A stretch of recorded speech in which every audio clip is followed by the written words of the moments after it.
Welcome back superstar super lives में आज हम बात कर रहे हैं बॉलीवुड की रानी रानी मुखर्जी की, जिनका करियर ग्राफ बिल्कुल सेंसेक्स की तरह है। जब ऊपर जाता है तो बड़ी ऊपर तक जाता है, मगर अगर नीचे जाता है तो समझ गए ना।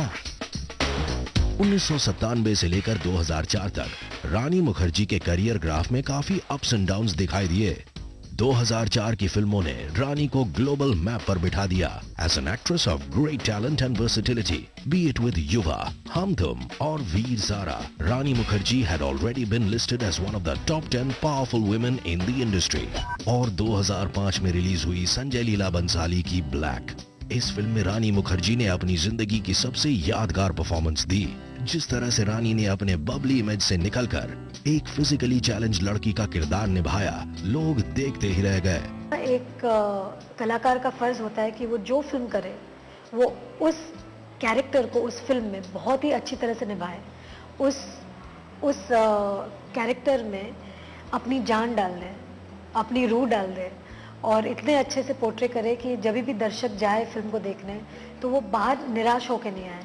कभी भी उनको ये फीलिंग नहीं होनी चाहिए कि रानी ने इस फिल्म में अपनी जान नहीं डाली। Along with the difficult task of getting into the shoes of a deaf, mute and blind girl, the toughest challenge that Rani had to face while doing this film was sharing screen space with the biggest superstar of Bollywood, Amitabh Bachchan. And the rest, as they say, is history. तभी रानी की एक और blockbuster film release हुई, शाद अली की बंटी और Babli, in which the talented actress was paired opposite Abhishek Bachchan. इस film में सारी खूबियां थी, गानों से लेकर लीड पेयर के गेटअप तक, बाप बेटे की जोड़ी से लेकर ऐश्वर्या राय का कजरारे गाने में परफॉर्मेंस, सब लोगों के दिल पे छा गया। इस फिल्म के साथ रानी मुखर्जी ने ये साबित कर दिया कि she can rule the world of commercial cinema and that of serious cinema as well। इस फिल्म के रिलीज होने के काफी समय पहले से रानी मुखर्जी और अभिषेक बच्चन के ऑफ स्क्रीन अफेयर के चर्चे शुरू हो गए थे और इस फिल्म के साथ इन रूमर्स को और बढ़ावा मिला और साथ ही अमिताभ बच्चन और उनकी फैमिली के साथ भी रानी का रिलेशनशिप काफी अच्छा बताया जाता था।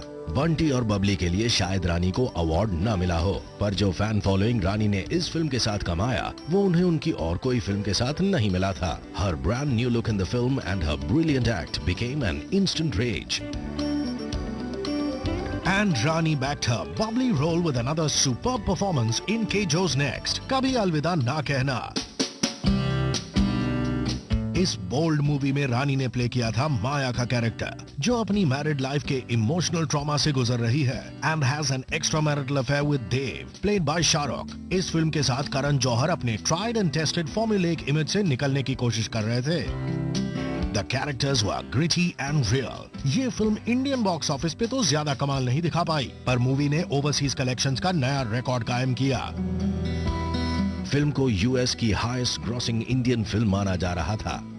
Rani was immensely praised for her awe-inspiring performance and looked her glamorous best after Chalte Chalte। Around the same time, the Rani Abhi rumors died down। Abhishek's next film Umrao Jaan was around the corner and reports were floating of his affair with Aishwarya Rai, which later proved to be true। रानी इसके बाद नजर आई tier jerker बाबुल में, जिसमें उनके को star big B और हेमा जी के साथ साथ सल्लू और जॉन भी थे। But Rani proved her mettle as a performer in the movie। बाबुल को क्रिटिकल अक्लेम तो मिला, पर बॉक्स ऑफिस पर सक्सेस नहीं। 2007 में रानी को एक हिट की सख्त जरूरत थी और उनकी नेक्स्ट मूवी थी सिद्धार्थ राजानंद की मोस्ट अवेटेड मूवी तररम-पम। इस बिग बजट मूवी में सब कुछ था, Rani in various looks, great budget, amazing locations. Sadly ये सब करने के चक्कर में सिद्धार्थ मूवी के लिए अच्छी स्टोरी नहीं लिख पाए और तररम-पम का टायर बॉक्स ऑफिस पर पंक्चर हो गया। Rani Mukherjee was seen going through a rough patch in her professional life at this time. Though she was trying out various kinds of roles and working with directors who had delivered blockbuster hits in the recent past, nothing was working out. Under the Yash Raj banner, one saw her team up with Pradeep Sarkar of Parineeta fame, Laga Chunri Mein Daag। अब तक big B और junior B के साथ कई movies कर चुकी रानी इस movie में पहली बार मिसेस बच्चन जया जी के साथ काम कर रही थी। फिल्म में रानी एक एक्सपेरिमेंटल और बोल्ड रोल में दिखी। वो एक एस्कॉट का किरदार निभा रही थी and the film was extensively promoted as a woman-centric film with an unconventional star cast. The film bombed at the box office. 2007 की इन दोनों consecutive flops के बाद रानी मुखर्जी का बॉक्स ऑफिस पोजीशन डगमगाने लगा। लोग बातें बनाने लगे और क्रिटिक्स का ये भी कहना था कि रानी was probably losing her touch. Rani Mukherjee's next release was her own re-release of 2008. This was Kunal Kohli's Thoda Pyar Thoda Magic. But as soon as this film hit the silver screen, it proved to be a dud at the box office. And all hell broke loose for B-Town's reigning queen. Rani Mukherjee had been seen working with the same banner over and over again. After an array of flops, the media went overboard, naming this the cause of her failure at the box office. सवाल उठाए जा रहे थे कि क्यों रानी सिर्फ Yashraj banner के साथ exclusively काम कर रही हैं? Was this becoming her comfort zone, or was there more than what met the eye? रानी को आदित्य चोपड़ा के साथ लिंक अप किया जा रहा था और उनकी शादी की अफवाहें फैलाई जा रही थीं. But neither party spoke about this issue. They are actually not portraying me correctly to my fans. When they write stories about my marriage, I feel really funny and strange because, there are people who are linking me up with a certain person and they are, proclaiming that I'm getting married for the last 3 years. And every 6 months they decide a venue and a date. And the media keeps catching it on like a relay race. And the person who's actually passing on the baton from one to the other is actually so unintelligent, is not really seeming to understand that, अरे ये तो rubbish news है, मैं क्यों pass on कर रहा हूँ. उनका 1 साल का ब्रेक भी इसी कारण बताया जा रहा था. But according to Rani, she was preparing for her role and her look for her next film, which released in 2009. Dil Bole Hadippa. Rani was seen in a brand new avatar in this yet another Yash Raj banner film. इस film में रानी के opposite काम कर रहे थे fresh from his कमीने success Shahid Kapoor. She is a fantastic actor और उनसे बहुत कुछ सीखने का भी मौका मिलता है और सबसे अच्छी बात यह है that she never makes me feel like she is more experienced than me.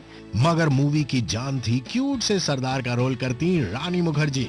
उनके फैंस को लगा था उनका ये फनी रोल उनके बंटी वाले इमेज को रिक्रिएट कर सकता है. रानी ने मूवी के लिए सिर्फ सरदार जी का गेटअप ही नहीं बनाया था बल्कि सुपर स्लिम होकर एक सेक्सी बिकिनी टॉप में आइटम नंबर भी किया था. मगर बॉक्स ऑफिस पर ऑडियंसेस के दिल ने हड़प्पा बोलने से इनकार कर दिया and the movie was back to the pavilion.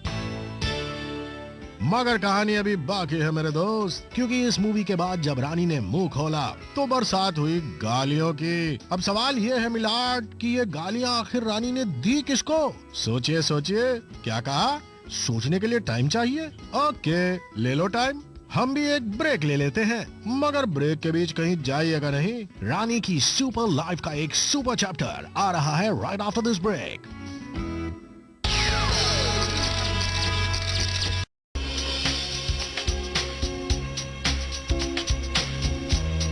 Hello जी, आ गए आप लोग? हाँ जी, तो शुरू करते हैं सुपरस्टार रानी मुखर्जी की सुपर लाइफ का वो चैप्टर जिसको देखकर आपको भी कुछ कुछ होने लगेगा. 2009 में अपनी मूवी दिल बोले हड़प्पा के फ्लॉप हो जाने के बाद रानी ने लिया एक ब्रेक और वो ब्रेक हमारे कमर्शियल ब्रेक की तरह छोटा सा नहीं था. उनके फैंस बेच होते रहे, करवटें बदलते रहे, न जाने क्या क्या करते रहे, मगर रानी मैडम की ना तो कोई मूवी रिलीज हुई ना किसी मूवी की कोई खबर आई. यह 2010 ऐसे ही इंतजार में खत्म हो जाता. मगर तभी साल के एंड में नजर आया एक ट्रेलर. बिजली कड़की और मूसलाधार बारिश होने लगी. पानी की नहीं भैया, गालियों की. और ये गालियां झड़ रही थी रानी मुखर्जी के कोमल कोमल होठों से. नहीं, वो अपने क्रिटिक्स को गालियां नहीं दे रही थी बल्कि उनकी गालियों का प्रसाद मिल रहा था हर किसी को. मैडम ने कोई भी अल्फाबेट नहीं छोड़ा था गालियां देने के लिए. असल में रानी प्ले कर रही थी एक मुंहफट रिपोर्टर का रोल अपनी next movie No One Killed Jessica में. रानी का ये न्यूज रिपोर्टर एक्ट बन गया नो वन किल्ड जेसिका का यूएसपी. वैसे मूवी में रानी के साथ विद्या बालन भी थी और इन दोनों की कैट फाइट से लेकर दोस्ताने तक की न्यूज ने इस मूवी को रिलीज के पहले ही बना दिया था hot property. This small budget movie rocked at the box office as well. Rani was back with a bang. Rani again made it to the headlines when she got the coveted role opposite Aamir Khan in Reema Kakti's Next. Aamir जिनके साथ movie करना करीब-करीब हर actress के लिए एक dream है, रानी के लिए था cake walk thanks to her पुराना याराना विद मिस्टर परफेक्शनिस्ट। और अब आमिर की इस मोस्ट अवेटेड थ्रिलर का इंतजार इसलिए भी हो रहा है क्योंकि इसमें वो नजर आने वाले हैं रानी के साथ आफ्टर ऑलमोस्ट 7 years। रानी एक बार फिर तैयार हैं बॉलीवुड पर रूल करने के लिए and going by the new confident look that she is sporting these days, we are sure she can give all the new hotties a run for their money. ये थे सुपरस्टार रानी मुखर्जी की सुपर लाइफ के कुछ chapters. We are sure उनकी इस super life में अभी और भी कई सुपर्ब चैप्टर्स ऐड होने बाकी हैं। We wish her all the best for her future. अगले एपिसोड में फिर मिलेंगे एक और सुपरस्टार की सुपर लाइफ के साथ on Superstars Super Lives. Till then, you keep watching Zoom, India's #1 Bollywood channel.